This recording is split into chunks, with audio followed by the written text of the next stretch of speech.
ایک ایسی قوم جس پر اللہ نے اپنا دردناک عذاب فرمایا اور تمام قوم کے لوگوں کو بندر بنا دیا۔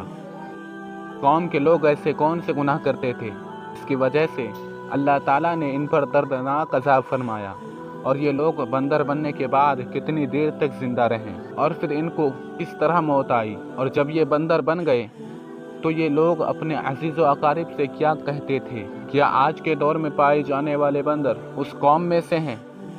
ان تمام تر سوالوں کے جوابات قرآن و حدیث کی روشنی میں آج کے اس ویڈیو میں ہم آپ کو بتائیں گے، لہٰذا آپ سے گزارش ہے کہ ویڈیو کو اینڈ تک ضرور دیکھیں۔ انسانوں کی بندر بننے کی ابتدا حضرت داؤد علیہ السلام کے دور سے ہوئی۔ اس واقعہ کا پس منظر کچھ یوں ہے کہ حضرت داؤد علیہ السلام اور اس کی قوم جو سمندر کے کنارے ایلا نامی گاؤں میں رہتے تھے، اور ان کی تعداد 70,000 تھی۔ یہ قوم بڑی خوشحال تھی اور اللہ تعالیٰ کی فرما بردار قوم تھی۔ اس قوم کے لوگوں کو اللہ نے بے شمار نعمتوں سے نوازا تھا۔ ہر طرف سبز و شاداب باغات اور ہر طرف ہریالی ہی ہریالی تھی، اور اللہ کی بے پناہ کرم سے نوازے تھے۔ یہ لوگ اپنی زندگی میں بہت ہی خوش تھے۔ حضرت داؤد علیہ السلام کی قوم جو سمندر کے کنارے تھے، تو اللہ کا ان پر یہ خاص کرم تھا کہ سمندر کے کنارے میں بے پناہ مچھلی آتی تھی، جن کا یہ لوگ کاروبار کرتے تھے اور بہت ہی خوشحال والی زندگی گزارتے تھے۔ جب یہ قوم اللہ تعالیٰ کی دی نعمت سے خوشحال ہو گئے تو ان کی نافرمانی پر اتر آئے اور طرح طرح کے گناہ میں مبتلا ہو گئے۔ اور پھر ایک دن اللہ نے اس قوم سے امتحان لینے کا ارادہ کیا اور حضرت داؤد علیہ السلام کو وحی بھیجی کہ اپنی قوم سے کہہ دیں کہ وہ سنیچر یعنی ہفتے والے دن مچھلی نہ پکڑیں۔ اور اسی طرح اللہ تبارک و تعالیٰ نے حضرت داؤد علیہ السلام کے قوم پہ ہفتے والے دن مچھلی پکڑنا حرام فرما دیا، اور یہاں سے اس قوم کی بربادی شروع ہو گئی۔ حضرت داؤد علیہ السلام نے اپنی قوم کو بتایا کہ اللہ نے ہفتے والے دن مچھلی کو حرام کرا، تو وہ لوگ بہت زیادہ پریشان ہو گئے اور ساری قوم سر جوڑ کر بیٹھ گئے، کیونکہ ہفتے کا ہی وہ دن تھا جس میں مچھلی وافر مقدار میں آتے اور خود کنارے میں آتے، کہ جس میں بہت کم اور نہ ہونے برابر مچھلی پکڑے جاتے تھے۔ اس قوم کا گزر بسر جو کہ مچھلیوں پر تھا، اس لیے اللہ کا یہ حکم سن کر یہ قوم پریشان ہو گئے۔ یہ نہیں جانتے تھے کہ اللہ کی طرف سے امتحان ہے۔ پھر ایک دن شیطان نے ان کو وسوسہ ڈالا کہ سمندر سے نالیاں نکال کر خشک میں بڑے بڑے حوض بنائے۔ جب ہفتے والے دن مچھلی آئے گی تو نالیوں میں آتے ہی بڑے بڑے حوض میں آ جائے گی، اور پھر ان نالیوں کا منہ بند کر دیا جائے گا، اور پھر اگلے ہی دن یعنی اتوار والے دن ان کو پکڑ لیا جائے گا۔ اور شیطان اس قوم کو برگلایا کہ اس راہ سے ہفتے والے دن کے شکار سے بھی بچ جائے گا، اور مچھلی بھی ہاتھ آ جائے گی اور وہ پکڑے بھی جائے گی۔ یہ بات ان قوم کے لوگوں کو ہلا ڈالی اور بہت ہی لوگوں کو پسند آیا، اور ایسا کرنا شروع کر دیا، اور سمندر کے چھوٹی چھوٹی نالیاں نکال کر بڑے بڑے حوض میں ڈالا، جس کی وجہ سے وافر مقدار میں مچھلی ان بڑے بڑے حوض میں آ جاتی۔ اس قوم کے لوگوں کو شیطان کا یہ حلہ بہت پسند آیا، لیکن یہ قوم نے کہ مچھلی سمندر سے حوض میں آئی تو پھر مچھلیوں کا شکار ہی ہوا، اس لیے یہ شکار کے ہفتے والے دن ہی پایا جو اللہ نے حرام فرما دیا تھا۔ کچھ لوگ ایسے تھے کہ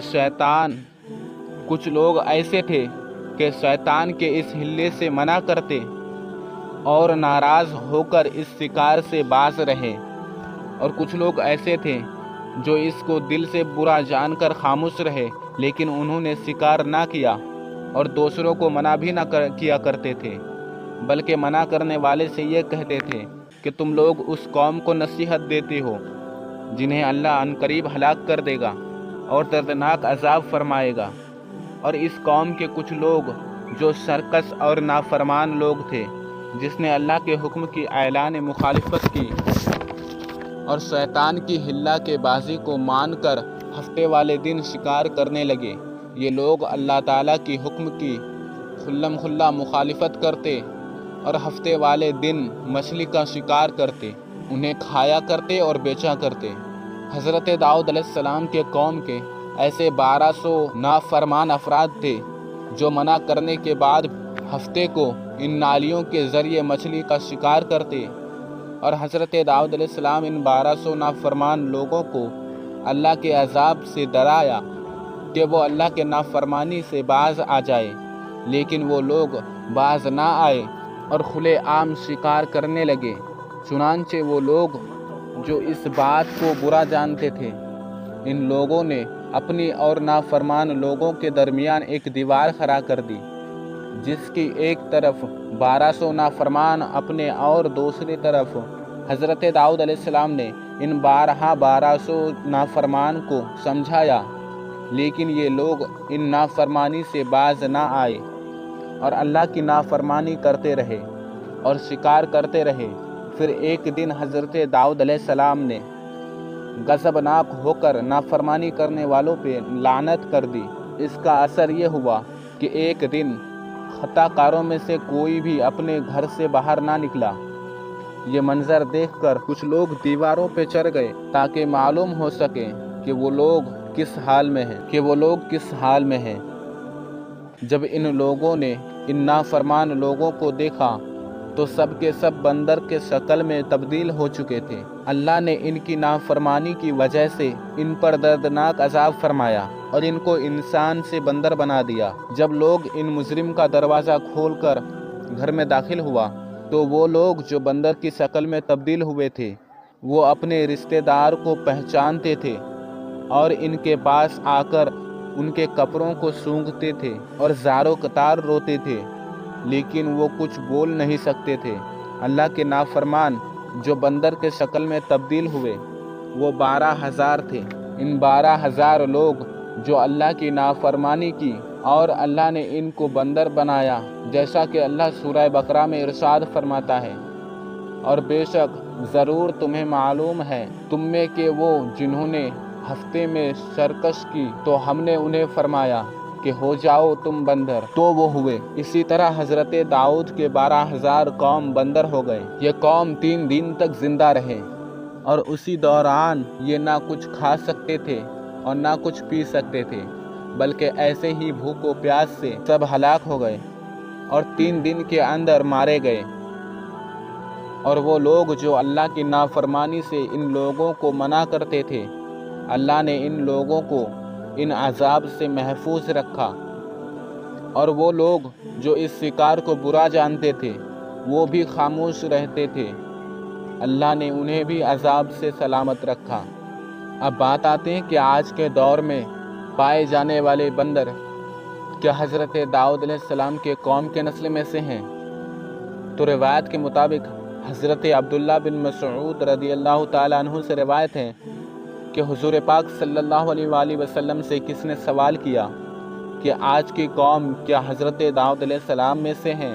تو حضور نے فرمایا کہ اللہ جس قوم پر عذاب بھیجتا ہے یہ ان کی شکل کو مسخ کرتا ہے، تو یہ عذاب انہی پر ہوتا ہے جن پر یہ عذاب نازل ہوا کرتا ہے، اور اس کے بعد اللہ ان لوگوں کو ہلاک کر دیتا ہے اور ان کی نسل نہیں بڑھتی۔